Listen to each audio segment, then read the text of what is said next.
Новый дом в Старожевске и целый микрорайон в Изябоже. Сегодня в Каркеровском районе ключи от новых квартир по программе переселения из ветхого и аварийного жилья получили сразу несколько десятков семей.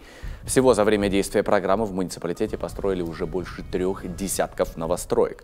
На финиш вышли работы на последних объектах в поселке Намск и Каркеросе.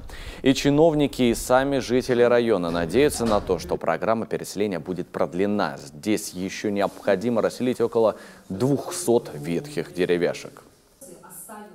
Политика президента, политика страны, она нацелена на улучшение качества жизни наших жителей. И качество жизни является приоритетом. А качество жизни – это на комфортные условия наших домов, квартир, и условий проживания.